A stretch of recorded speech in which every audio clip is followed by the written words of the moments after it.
हमारे चैनल को सब्सक्राइब करें और बेल आइकन दबाएं।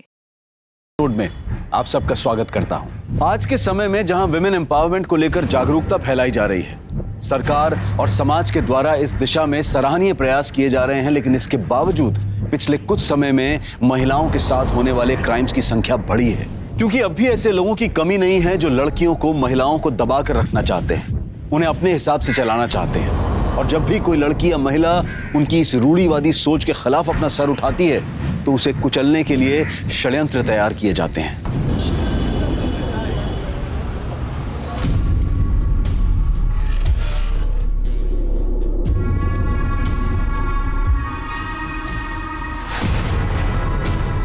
इतना आसान ना मैडम जी, मर्डर केस है, 10 लाख तो लग जाएंगे आपके। लेकिन सर इसकी क्या गारंटी है कि 10 लाख में मेरा रिलेटिव छूट जाएगा? यो हमारी गारंटी है मैडम, सब क्लियर हो जाएगा। कोर्ट में गवाह मुकर जाएगा और आपका रिश्तेदार छूट जाएगा। और चलो FIR की कॉपी भी दे देंगे, भेज देना रद्दी। और इससे बड़ी क्या गारंटी चाहिए आपको? देखा आपने, ये है हमारे राज्य की पुलिस की दुर्दशा। पुलिसकर्मी समय के साथ साथ निरंकुश होते जा रहे हैं। क्या वाकई में ऐसे लोग हमारे कानून व्यवस्था को सुचारू रख सकते हैं? क्या वाकई में ऐसे भ्रष्ट वर्दीधारी अपराधी हमें न्याय और इंसाफ दिला सकते हैं? जरा सोचिए। मैं प्रीति जैन आपसे विदा लेती हूँ। फिर मिलूंगी, किसी दूसरे सफेद पोश को बेनकाब करूंगी। जय हिंद। मैम, हम ये वीडियो हाइड कर देते हैं। हमें ऐसे में पुलिस से पंगा नहीं लेना चाहिए। यहाँ रक्षक भक्षक बन के घूम रहे हैं। नेहा, कहाँ जा रही हो? मैं अपनी फ्रेंड के घर लंच पे जा रही हूँ। तुम कहीं नहीं जाओगी, अंदर जाओ वापस। Go back to your room Neha. Neha, ma'am ने अभी भी एक वीडियो अपलोड किया है और पहले भी इस घर पे, मैम पे, दोनों पे हमले हो चुके हैं। ऐसे में तुम्हें बाहर नहीं जाना चाहिए। तो क्या करूँ? 24/7 इस जेल में सड़ती रहूँ और इनके इशारों पे चलती रहूँ? मैं ना परेशान हो गई हूँ। क्या मिलता है आपको ये स्टिंग ऑपरेशन करके? I just hate you mama and your damn charity work. Go to your room now.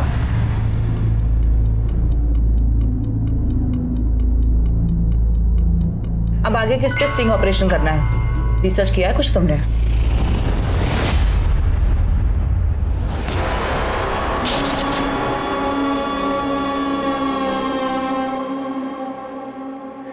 मामू जान, सलाम वालेकुम मामू जान। अरे वालेकुम अस्सलाम। माशाल्लाह। अम्मी जान कैसी है? अम्मी जान बहुत अच्छी है। 50 फोन आ चुका उनका। चल कर चल। आजा आजा। कोई तकलीफ तो नहीं हुई ना जेल में? जेल में क्या तकलीफ ही तकलीफ। अरे अल्लाह कसम, मेरी निगाहें तरस रही उसे देखने के लिए। अस्सलाम वालेकुम अम्मी। वालेकुम अस्सलाम। मेरा लाल, मिर्ची ला।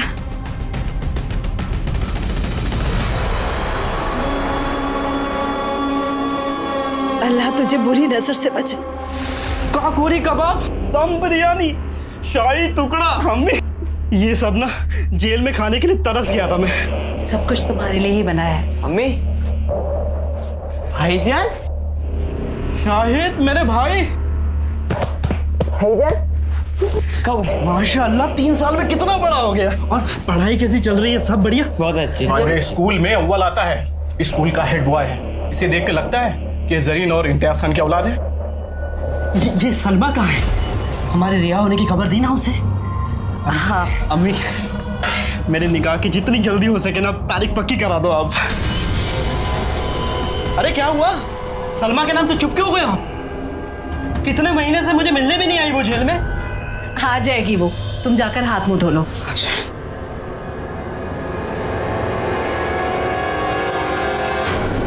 हमारे साथ यहाँ पे food safety and standards authority of India के कुछ अधिकारी मौजूद हैं, जो यहीं आपके सामने चेक करेंगे कि आपके और हमारे घर में आने वाला ये दूध कितना शुद्ध है।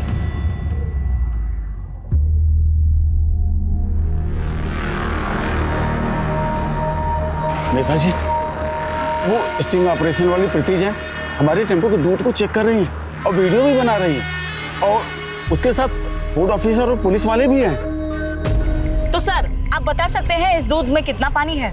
80 लीटर पानी में सिर्फ 1 लीटर दूध है। सुना आपने? 80 लीटर पानी में सिर्फ 1 लीटर दूध है। इस डेयरी के मालिक हैं शंभू सिंह जी, जो हमारे पूर्व नेता नंद कुमार तिवारी जी के बचपन के दोस्त हैं और उनके निजी सलाहकार भी। तो अब आप समझ गए होंगे कि हमारे देश में भ्रष्टाचार की जड़ें कितनी गहरी हैं।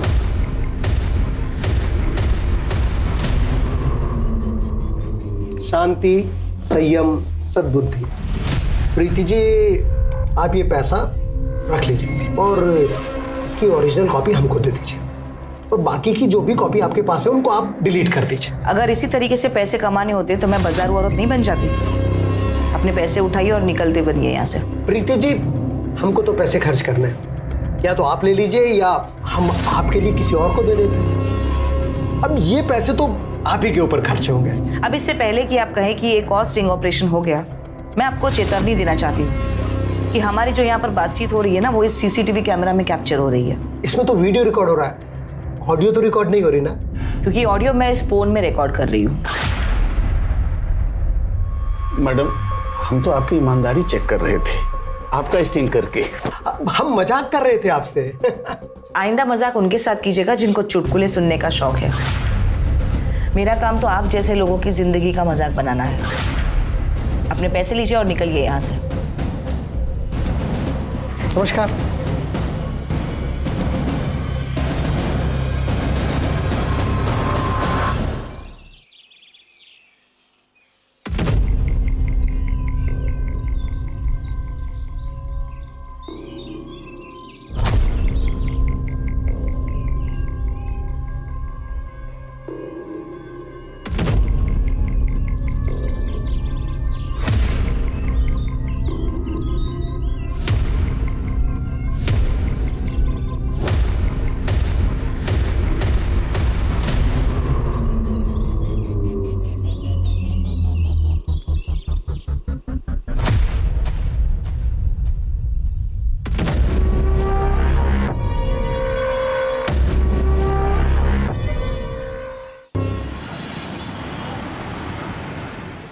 राजेश खत्री, ये क्या बार बार मुझे नोटिस पे नोटिस भेज रहे हो? वकील होने का धौंस दिखा रहे हो मुझे?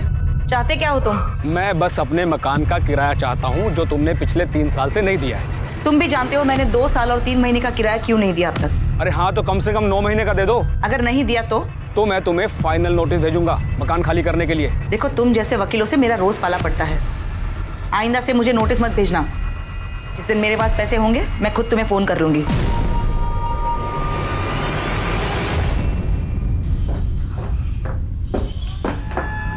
कहाँ जा रही हो? मेरे फ्रेंड का बर्थडे है। कोई बर्थडे में नहीं जाना, मना किया था ना तुमसे। But it's my friends birthday. मुझे कोई बहस नहीं करनी, और वो भी इस वक्त। चलो जाओ अपने कमरे में। मैं नहीं जाऊंगी। चलो जाओ अपने रूम में, जाओ।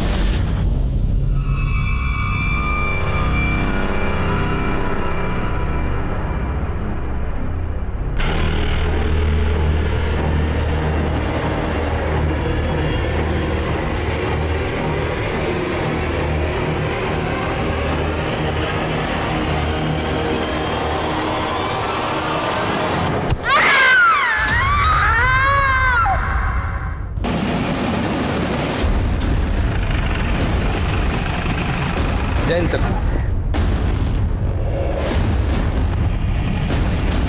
आइए सर। सर के पीछे किसी भारी चीज से वार किया गया है। सर के पीछे काफी बड़ा जख्म है, काफी ज्यादा खून बहा है सर।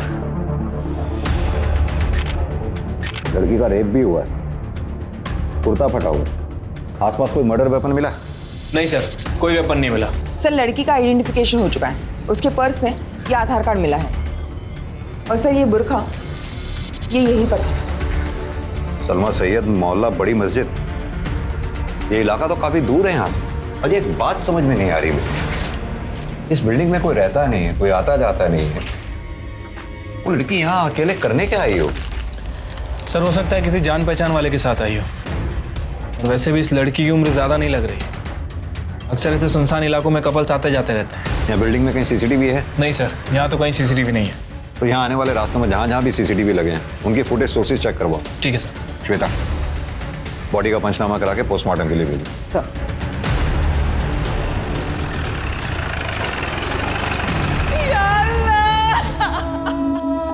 मार डाला मेरी बेटी को।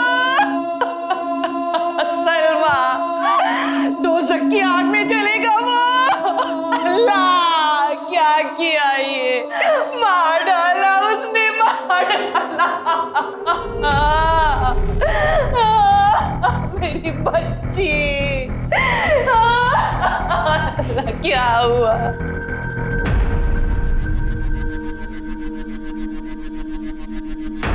मरने वाली के क्या लगते हो तुम? मंगेतर। क्या नाम है तुम्हारा? सुलेमान अहमद। मार दिया मेरी सलमा को। ये कौन है जो रो रही थी? ये मेरी होने वाली सास थी, सलमा की अम्मी जुलेखा सैयद। ये रोते रोते किसके बारे में इशारा कर रही थी? मार दिया मार दिया। जफर खान, उसी ने मारा मेरी सलमा को और उसी ने मेरी हालत की है। सफर, अगर इसे कुछ हो गया तो तेरी जिंदगी बर्बाद हो जाएगी। छोड़ इसे। भूल मत कि तू 18 साल का हो गया है। अगर इसे कुछ हो गया तो पूरी जिंदगी जेल में बितानी पड़ेगी, समझा कर।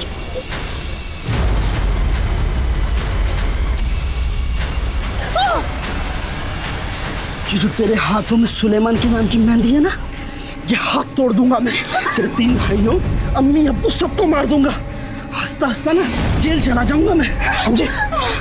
मेरे साथ निकाह की तैयारियां शुरू कर दे। हाथ हटा।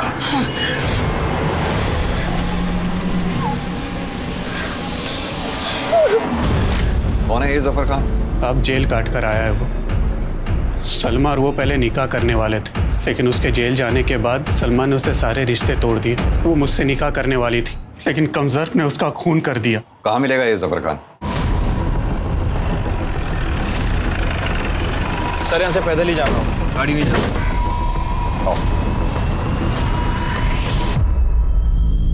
आपा प्लीज।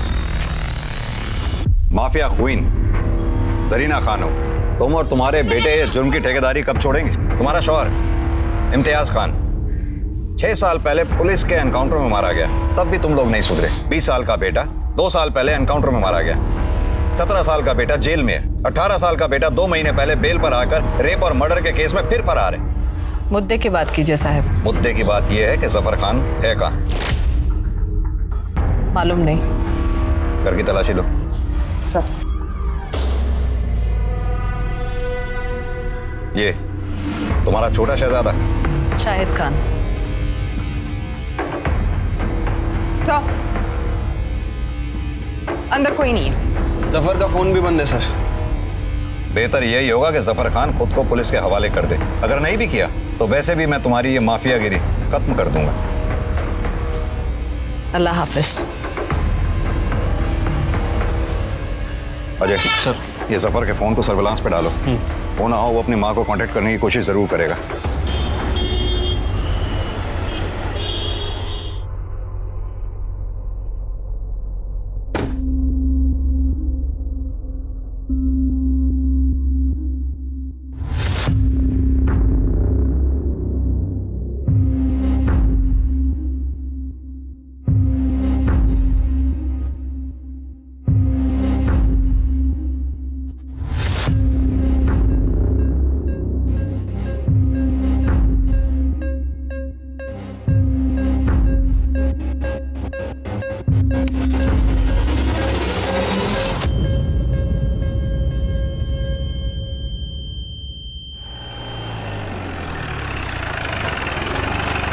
सर, ये रही सलमा सैयद की पोस्टमार्टम रिपोर्ट। सर, पोस्टमार्टम करने वाले डॉक्टर का कहना है कि वार लोहे की किसी भारी चीज से किया है, जिसकी वजह से सर का पीछे का हिस्सा 2 टुकड़ों में हो गया। लेकिन डॉक्टर का मानना है कि सलमा का रेप नहीं हुआ। राइट सर, लेकिन डेथ से पहले विक्टिम के साथ सेक्स जरूर हुआ था। लेकिन सलमा तो जफर से निकाह नहीं करना चाहती थी, तो फिर ये कंसेंसुअल सेक्स कैसे? और अगर कंसेंसुअल सेक्स हुआ है फिर मर्डर क्यों? सर, वारदात की जगह जहां भी सीसीटीवी कैमरा था सभी की फुटेज मिल गई है। लगाओ। ये देखिए सर, 12:45 पर ये जफर किसी बुरखे वाली लड़की के साथ बाइक पर आ रहा है और ये बिल्डिंग के अंदर चलेगा। ये बुरखे वाली लड़की जरूर सलमा ही होगी। और ये देखिए, थोड़ी देर बाद जरीना अपने छोटे बेटे शाहिद के साथ आती है और ये दोनों भी बिल्डिंग के अंदर चले गए। इसका छोटा बेटा तो माइनर है ना शाहिद? हाँ सर। बाइक कैसे चला रहा है, वो भी बिना हेलमेट? ट्रैफिक पुलिस की नजरों से बच गया होगा सर। और ये देखिए, लगभग 7 मिनट बाद ये दोनों माँ बेटे बाइक से जाते हुए दिख रहे हैं। और जफर?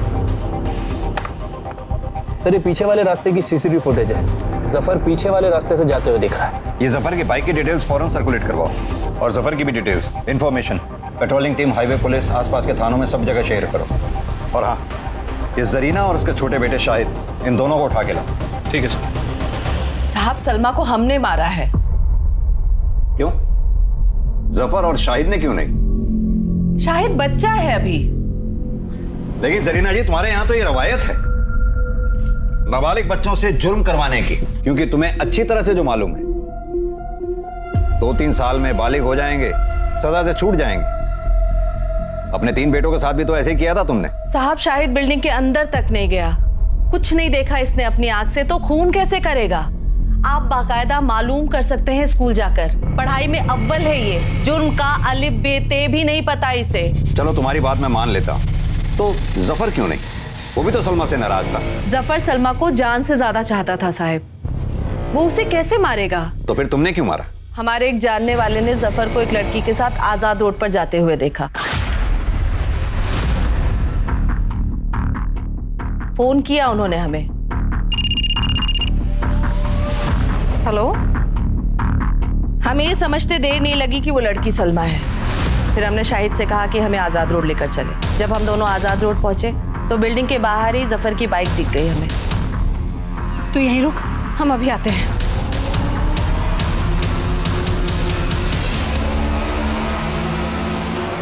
जफर, तुमने जैसा कहा मैंने वैसा किया। मैं तुमसे मिलने भी आई, तुम्हारे साथ हम बिस्तर भी हुई। अब खुदा के वास्ते तुम सुलेमान और मेरे परिवार को परेशान मत करना। मैं तुम्हारे आगे हाथ जोड़ती हूँ, तुम मुझे हमेशा हमेशा के लिए भूल जाओ। बचपन का प्यार है ना, मैं तुझे भूलूंगा और ना ही भूलने दूंगा। और सुन, निकाह तो किसी से भी कर ले, जब मैं तुझे बुलाऊं ना तो सीधा आना होगा। छी जफर, मुझे अब तुमसे घिन आ रही है। मैंने तुमसे ना शादी करने का फैसला बिल्कुल सही किया। मैं तुम्हें खबरदार कर रही हूँ, अब अगर तुमने मेरे साथ जबरदस्ती की ना तो मैं तुम्हारे खिलाफ पुलिस में कंप्लेंट डाल दूंगी कि तुम मेरा रेप करते थे और जेल जाने से पहले भी तुमने मेरा रेप किया था। मेरी बिल्ली मुझे में हो, अभी नहीं ब्लैकमेल कर रही है। तू जफर की थी, है और हमेशा रहेगी। मैं जा रही हूँ तुम्हारे खिलाफ कंप्लेंट डालने कि तुमने मेरा रेप किया था। क्या निकल, डरता नहीं किसी से। खाला, अम्मी, सब सुन लिया हमने। अच्छा, तो देख लो ना अपनी बेटी की करतूत, क्या कर रहा है आपका बेटा। कर लो ना इससे निकाह, पलकों पे बिठा कर रखूंगी तुझे। मैं एक खूनी के साथ निकाह नहीं कर सकती, आप हट जाओ, वरना मैं आप पर अपनी बेटी के साथ मिलकर जबरदस्ती करने का केस डाल दूंगी मैं। अरे जाने दो अम्मी, देखी मैंने इसकी औकात। औकात की बात कर रहे हो? दिखाती तुम दोनों माँ बेटों को अपनी औकात। ये लो, मैं जा रही पुलिस स्टेशन में कंप्लेंट करने की तुमने मेरा रेप किया था।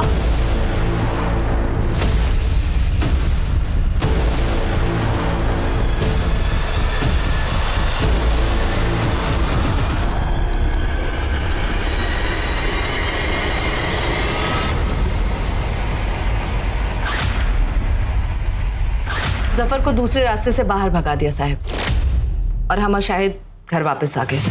और वो हथौड़ा जिससे सलमा को मारा था, वो कहाँ गया? मालूम नहीं साहब, फेंक दिया होगा इधर उधर कहीं फेंक दिया होगा या जफर लेके भाग गया, क्योंकि उसी हथौड़े से तो जफर ने सलमा को मारा था। क्यों शाहिद? मुझे कुछ नहीं मालूम, जैसा कि अम्मी जान ने कहा कि मैं बाहर था, अंदर क्या हूँ मुझे कुछ नहीं पता। जरीना खानम के इकबाल जुर्म के आधार पर पुलिस ने यह केस कोर्ट में फाइल कर दिया और ट्रायल भी शुरू हो गया। लेकिन पुलिस को अब भी शक था कि जरीना जफर को बचाने के लिए खून अपने सर पर ले रही है, इसलिए उन्होंने जफर को ढूंढने की मुहिम भी जारी रखी। पुलिस ने सलमा के मर्डर केस को लेकर जरीना के छोटे भाई शाहिद खान के इन्वॉल्वमेंट की भी तहकीकात की, लेकिन कोई सबूत ना मिलने और आस पड़ोस और स्कूल में उसकी साफ सुथरी छवि होने के कारण उसे छोड़ दिया गया। जरीना एक शातिर अपराधी थी और अपनी बेल के लिए वो नए नए दावपेच लगा रही थी, लेकिन पुलिस उसके क्रिमिनल बैकग्राउंड का तर्क देकर उसकी बेल एप्लीकेशन खारिज करवाने में कामयाब रही। इसी दौरान सीलमपुर थाने क्षेत्र में एक और सनसनीखेज मर्डर हो गया, जो टीवी और अखबारों की हेडलाइन बन गया।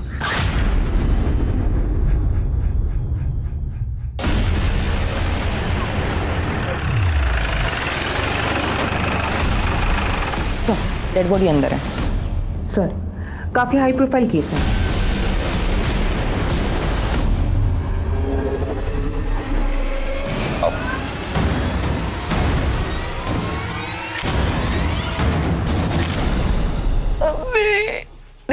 कहाँ गई थी आप?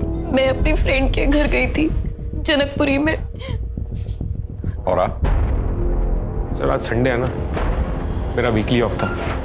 मैं तो सर अपने पीजी में था, न्यू फ्रेंड्स कॉलोनी। आपको पता कब चला इस हादसे का? सर मैंने मैडम को फ़ोन किया था, उन्होंने फ़ोन पिक नहीं किया तो मैंने नेहा को फ़ोन किया। सर मैंने भी मम्मा को फ़ोन किया था, पर उन्होंने पिक नहीं किया, तो मैं घर आई और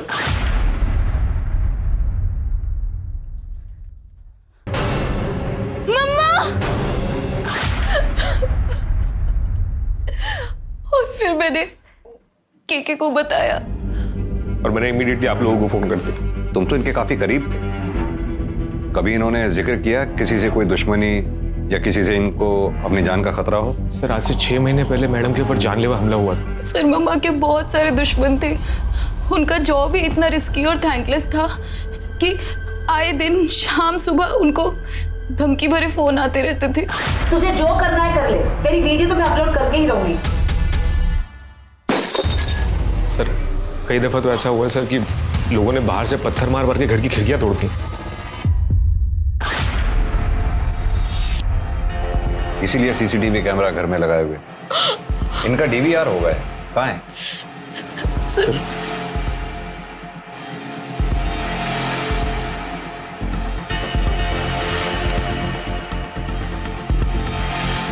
सर ये तो बंद था। बंद है? हाँ सर, पूरी वायर निकली हुई है। ये डीवीआर बंद कब हुआ? किसने किया ये? सर पता नहीं।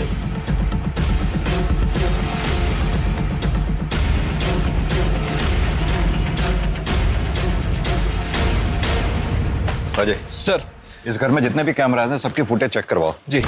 पता करवाओ उनकी रिकॉर्डिंग कब बंद हुई थी। ठीक है सर। सर इसके पहले भी प्रीति जैन पे हमला हो चुका है, उस केस को भी स्टडी करता हूँ। हो सकता है कि वो हमला और ये हमला दोनों कनेक्टेड हो सकता है। ये प्रीति जैन के ऑफिस में लैपटॉप, मोबाइल, हार्ड डिस्क जो भी मिले उसका एक एक डेटा चेक कर मारो। जी। बॉडी को पंचनामा करा के पोस्टमार्टम के लिए भेज। ठीक है सर। जय सर। दिल्ली का सीलमपुर इलाका, यहाँ एक के बाद एक दिन दहाड़े ऐसी विभत्स हत्याएं हुई जिसने पूरे शहर को हिलाकर रख दिया। ये दोनों केसेस अलग अलग समय पर, अलग अलग जगह पर और अलग अलग विक्टिम्स के साथ हुए थे, लेकिन इन दोनों केसेस में एक कनेक्शन था। आखिर क्या था वो कनेक्शन? श्वेता, ये प्रीति जैन की बेटी नेहा जैन और प्रीति के असिस्टेंट कृष्ण कुमार, इन दोनों के बयान मुझे कुछ कोऑर्डिनेटेड से लग रहे हैं। एक काम करो, इन दोनों के कॉल रिकॉर्ड्स और लोकेशन डिटेल्स निकलवाओ और साथ में प्रीति जैन के भी। सर, क्योंकि घर में फोर्स एंट्री के निशान नहीं है। अब या तो घर में ही किसी के पास घर की दूसरी चाबी है या फिर जानबूझकर किसी ने दरवाजा घर का खुला छोड़ा था। लेकिन सर, जो घर में सीसीटीवी लगाएगा वो घर का दरवाजा खुला क्यों छोड़ेगा, जबकि उसकी जान को हर पल एक खतरा हो? ये बात भी सही है। हैमर की फॉरेंसिक रिपोर्ट जल्दी मंगवाओ। सर।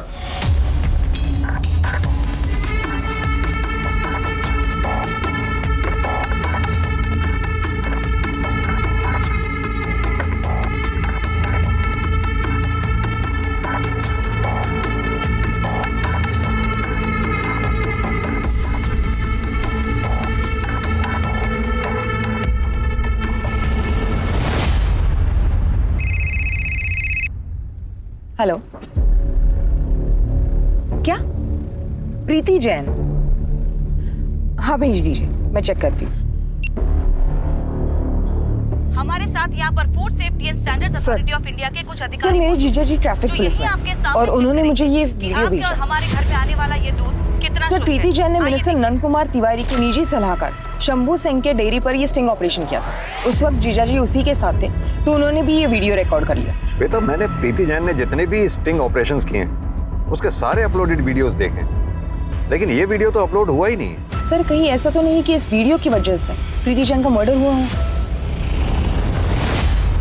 शांति, संयम, सद्बुद्धि, आप लोगों के पास क्या सबूत है कि हमने सुपारी दी? हमारी पार्टी सत्ता में है, हम भला ऐसी मूर्खतापूर्ण हरकत क्यों करेंगे? हमने वो वीडियो प्रीति जैन के असिस्टेंट कृष्ण कुमार से पहले ही 5 लाख रुपए में खरीद लिया था। वो खुद आया था हमारे पास उसे बेचने का प्रस्ताव लेकर। आप मुझे 5 लाख दे दीजिए, वीडियो की जो ओरिजिनल कॉपी है वो आपके पास आ जाएगी। और वो सोशल मीडिया पर कभी नहीं आएगी। हमें मालूम है पुलिस सबूतों के बिना पर काम करती है, इसलिए आप लोगों के लिए हम ये पेन ड्राइव लेकर आए। आप इसमें वो वीडियो देख लीजिए जो आपको प्रीति जैन के किसी भी लैपटॉप, कंप्यूटर या हार्ड डिस्क में नहीं मिलेगा। मैंने प्रीति जैन के घर के सारे हार्ड ड्राइव चेक कर लिए हैं। शंभू डेयरी स्टिंग ऑपरेशन का ओरिजिनल वीडियो कहीं नहीं मिला है।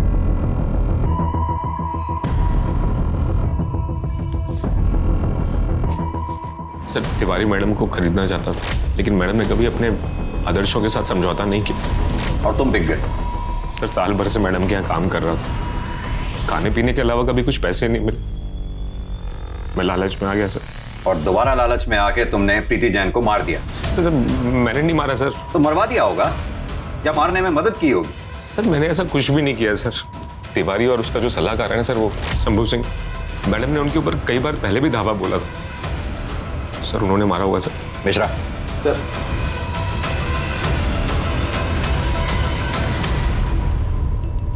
अजय, आनंद कुमार तिवारी, शंभू सिंह, कृष्ण कुमार, नेहा जैन, मुझे इन चारों के call details, location details, bank statement जल्द से जल्द चाहिए। फिलहाल ये चारों प्रीति जैन के मर्डर केस में प्राइमरी सस्पेक्ट हैं। ठीक है सर।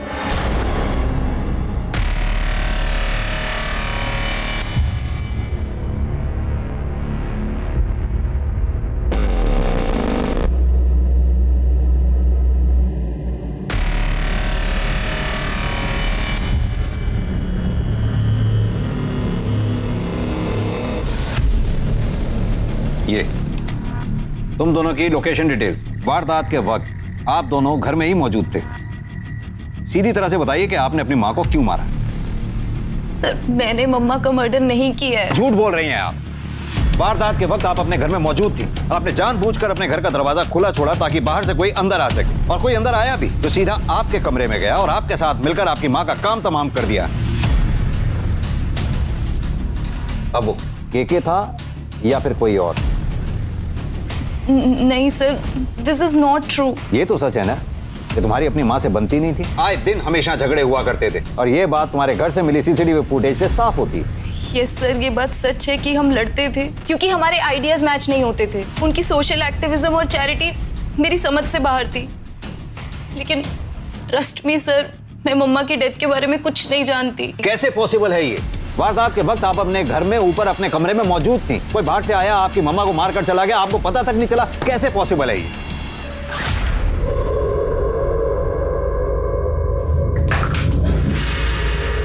यहाँ तुमने कुछ आवाज सुनी? नहीं तो कोई है शायद। अरे तुम छोड़ो ना। आपका और केके का अफेयर है? यस सर,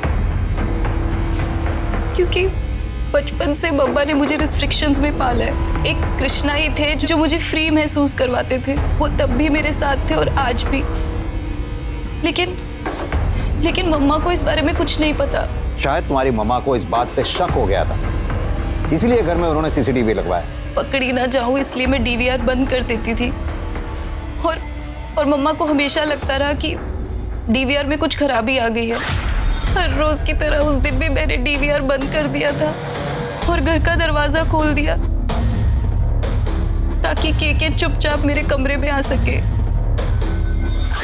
लेकिन मुझे नहीं पता था कि अननोइंगली मैं मम्मा के खिलाफ इतना बड़ा स्टेप ले लूंगी। काश मैंने उस दिन डीवीआर बंद नहीं किया होता तो आज पता चल पाता कि मम्मा का मर्डर किसने किया है। हाँ तो कृष्ण कुमार, आदमी तो तुम निहायत ही कमीने किस्म के हो। पहले प्रीति जैन को धोखा देने की कोशिश की, दूसरी बार तुम्हारी जरूरतों ने तुम्हारी बॉस प्रीति जैन को मारकर उसकी इकलौती बेटी नेहा जैन के साथ अय्याशी करने को मजबूर कर दिया। सर, मैं प्रीति मैम को मारने के बारे में सोच भी नहीं सकता। उन्होंने मुझे जर्नलिज्म सिखाया था सर, वरना मैं तो कहीं बाहर सड़क पे पड़ा होता सर। तो फिर जब नेहा ने तुम्हारे लिए दरवाजा खुला छोड़ा था तो तुमने दरवाजा बंद क्यों नहीं किया? सर, मैंने शायद दरवाजा बंद किया था सर। हाँ तो फिर साफ है ना, मर्डर तुम दोनों में से किसी एक ने किया या फिर दोनों ने? सर, याद आया सर, याद आया सर। मैं कभी दरवाजा बंद करता ही नहीं था कि मैडम थोड़ी सी आवाज से ही अलर्ट हो जाती थी।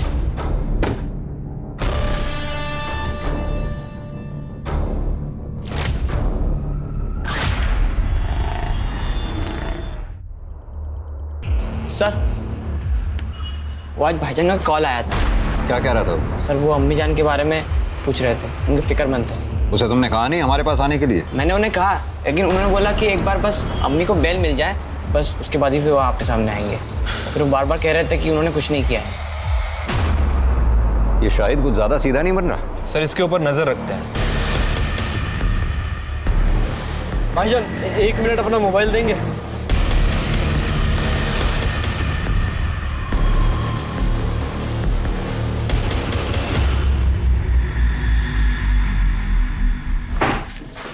सर प्रीति जैन की पोस्टमार्टम रिपोर्ट। मौत दिन के 2 बजे हुई है। हथौड़े की जबरदस्त वार की वजह से मौके पे ही मौत हो गई। सर ऐसा लग रहा है कि सलमा की पीएम रिपोर्ट हम दोबारा पढ़ रहे हैं। सर कहीं ऐसा तो नहीं कि जफर ने ही प्रीति को मारा? और वैसे भी जरीना का सुपारी लेकर लोगों को मारने का पुराना कारोबार है। लेकिन जरीना तो जेल में है।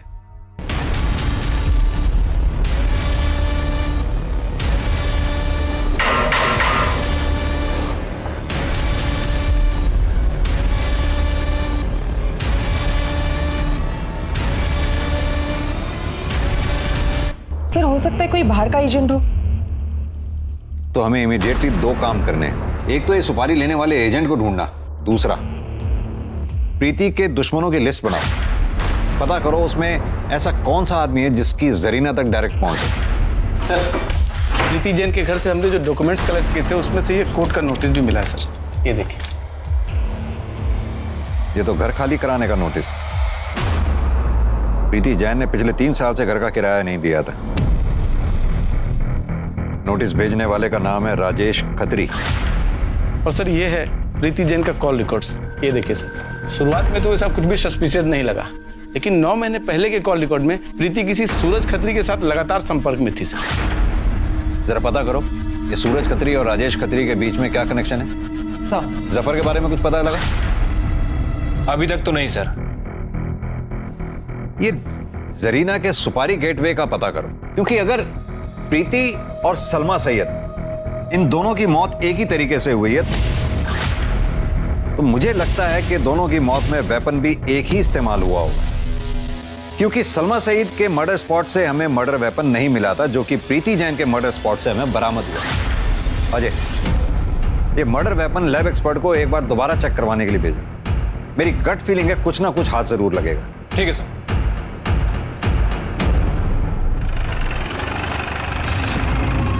इंस्पेक्टर साहब, कोई किसी की प्रॉपर्टी पर कब्जा कर ले, किराया ना दे, खाली ना करे, तो क्या प्रॉपर्टी के मालिक को कानूनी कार्रवाई करने का हक है कि नहीं? अपनी प्रॉपर्टी खाली करवाने का हक है कि नहीं? आप बेमतलब अपना और मेरा टाइम ज़ाया कर रहे हैं। एक्सक्यूज मी, मेरी कोर्ट में पेशी है, आई एम गेटिंग लेट। ये मेरा कार्ड है, जरूरत पड़े तो फोन कर लें। Bye bye. आपको तो कोर्ट नहीं जाना, बैठिए कुछ बातें करते हैं।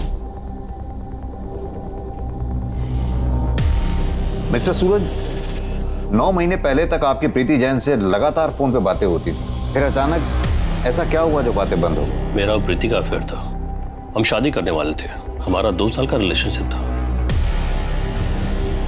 पर उसने ही तोड़ दिया। देखो प्रीति, ऐसा क्यों? देखो मैं सब कुछ ठीक कर दूंगा, मेरी बात मानो प्लीज। सूरज प्लीज, हम अपने रिलेशनशिप को आगे कंटिन्यू नहीं कर सकते।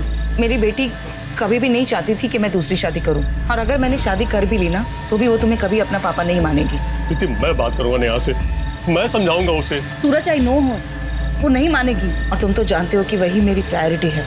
आज के बाद हम इस बारे में कभी बात नहीं करेंगे। मैं टूट सा गया था, शराब का सहारा ले लिया, मैं रोज पीने लगा। मुझे ऐसा लगा जैसे मेरी दुनिया ही उजड़ गई। लेकिन अभी तो आप बिल्कुल ठीक लग रहे हैं। क्या ये प्रीति जैन के मर्डर से मिली खुशी का असर है? नहीं सर, मैं अभी भी रिहैब से लौटा हूँ। मैंने भी इनफैक्ट उससे कहा कि जब तक तेरा सूरज से अफेयर था तब तक तो किराया मत दे, लास्ट के 9 महीने का दे दे। वो देने भी वाली थी, लेकिन मेरे बेटे राजेश को अर्जेंट पैसों की जरूरत थी, तो उसने उसको नोटिस भिजवा दिए और वो रेगुलर उसको फॉलो करता था। मिस्टर सूरज, आप तो प्रीति के काफी क्लोज थे, आपको क्या लगता है प्रीति जैन को कौन मार सकता है? पता नहीं सर, पर हाँ, प्रीति को सबसे अधिक टेंशन नेहा की रहती थी, और इससे ज्यादा कुछ कह नहीं सकता मैं। सर मुझे तो ये पूरी फैमिली सस्पेक्ट लग रही है। ये सूरज खत्री के भी कहानी पे विश्वास नहीं किया जा सकता। ज्यादातर केसेस क्राइम ऑफ पैशन होते हैं। और बात कुछ ज्यादा ही शुगर कोटेड बातें कर रहा था। वैसे आपने वो सूरज को नोटिस किया? वो भी नेहा की तरफ ही इशारा कर रहा था।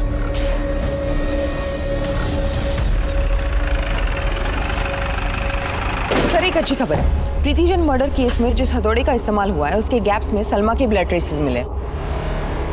मतलब सर जफर ने ही प्रीति और सलमा का मर्डर किया है। ये जरीना हमें बरगलाने की कोशिश कर रही है। जफर जब वहां से भागा होगा तो अपने साथ मर्डर वेपन भी लेकर गया होगा, और जब उसे जरीना के जरिए प्रीति को मारने की सुपारी मिली तो उसने उसी मर्डर वेपन का यानी कि हथौड़े का इस्तेमाल कर प्रीति का मर्डर कर दिया। लेकिन जफर और जरीना के बीच में कम्युनिकेशन नहीं है। जरीना जेल में है, जफर ना तो उससे मिल सकता है और ना ही फोन पे बात कर सकता है। हाँ, लेकिन इतना तय है कि सुपारी तो दी गई है। अब पता ये करना है कि जरीना ने वो सुपारी किसको दी है।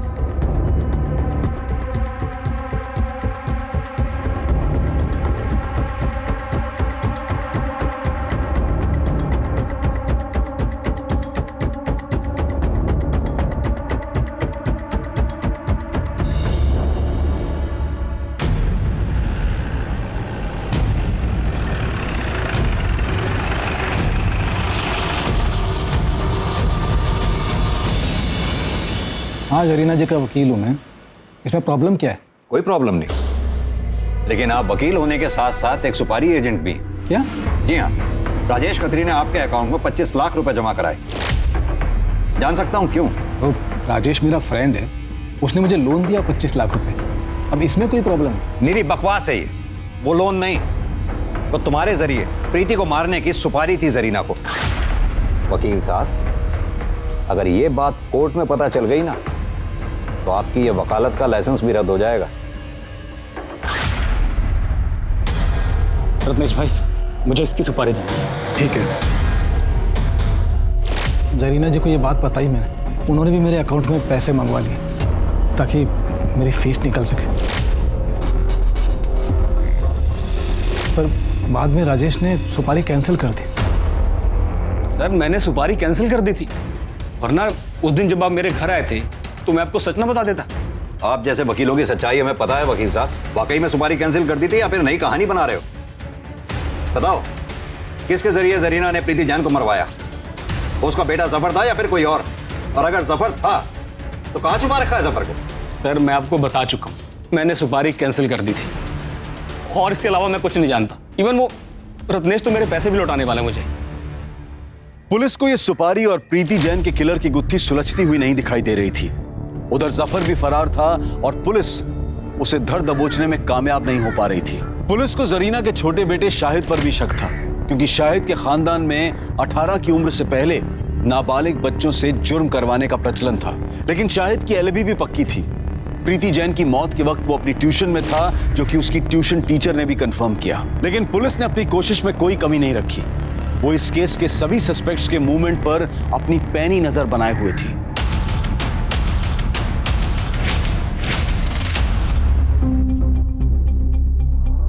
मैडम वो ठीक 1:30 बजे अंदर चला गया।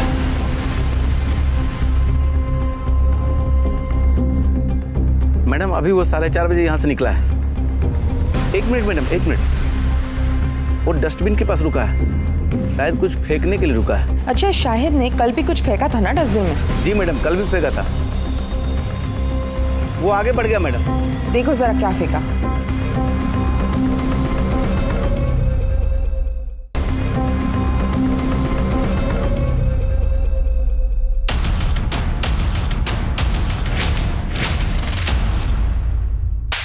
आपको पता है ना, नाबालिग बच्चों के साथ शारीरिक संबंध बनाना कानूनी जुर्म है। अगर ये बात पब्लिक में आई ना तो जिंदगी भर के लिए बदनाम हो जाओगी। सॉरी मैडम, गलती हो गई, आगे से नहीं होगा। ये बताओ, 27 अक्टूबर को दिन में 1:30 बजे से लेकर 4:30 बजे के बीच में शाहिद क्या तुम्हारे पास ट्यूशन पढ़ने के लिए आया था? नहीं सर। हाँ तो शाहिद, तुम्हारे भाईजान का फोन आया था? नहीं सर। देखो शाहिद, सीधा मुद्दे पे आते हैं। हमारी टीम को तुम्हारी बाइक से कुछ ब्लड सैंपल्स मिले।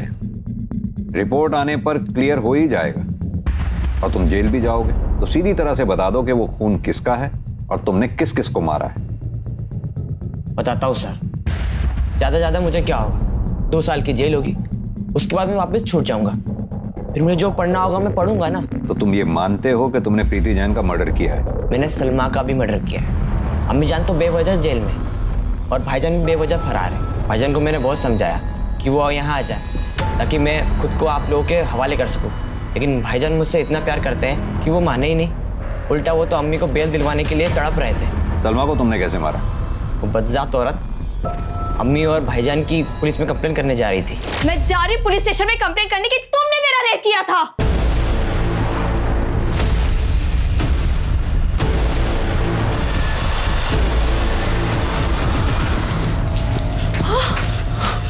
अम्मी, भाईजान, शायद ये क्या किया तूने? ये क्या किया तूने?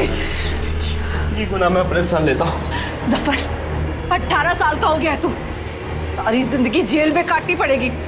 मेरे भाई शाहिद पर कोई आँच नहीं आनी चाहिए। इसे पढ़ने दो, हमारी दुनिया से अलग रहने दो इसे। इसलिए अम्मी ने सारा इल्जाम अपने सर ले लिया। और प्रीति जैन को कैसे मारा? प्रीति जैन को मारने से पहले मैंने उसकी लाइफस्टाइल और उसके रूटीन को समझा।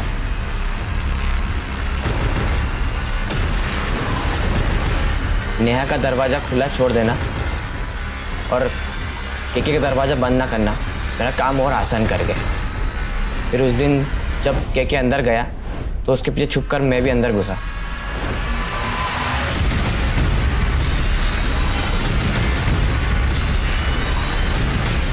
मुझे लगा नेहा और केके को पता पड़ गया है, तो मैं थोड़ा डर गया था। हड़बड़ाहट में मेरे हाथ से हथौड़ा नीचे गिर गया था। उसके बाद मैंने उसे छोड़कर भाग गया था। लेकिन मारा क्यों? वकील साहब के पास प्रीति जैन को मारने के लिए दूसरी बार सुपारी आई थी, इसलिए अम्मी ने मुझे मिलने बुलाया था। देख शाहिद, तू चाहता है ना कि तेरी अम्मी बेल पे छूट जाए? जी अम्मी। तो अपनी अम्मी के खातिर एक खून और कर दे। अम्मी मैं पीएमटी एग्जाम से। अरे 2 साल की ही तो बात है, 18 को छूट जाएगा तू। फिर ढेर सारा डोनेशन देके दाखिला करा दूंगी अच्छे मेडिकल कॉलेज में। बोल। जी अम्मी। एक सुपारी तो कैंसिल हो गई थी, दूसरी सुपारी किसने दी?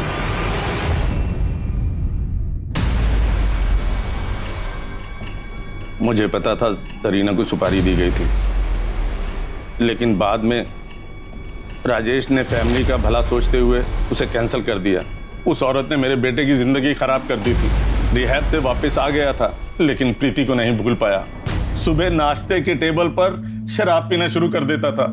मैं बदले के भाव से इतना भर गया था कि फिर से जरीना के वकील को सुपारी दे दी। अगर अपने बेटे के प्यार में अपना भावनात्मक संतुलन नहीं खोते ना, तो आज ये नौबत नहीं आती। अजीब केस था ये।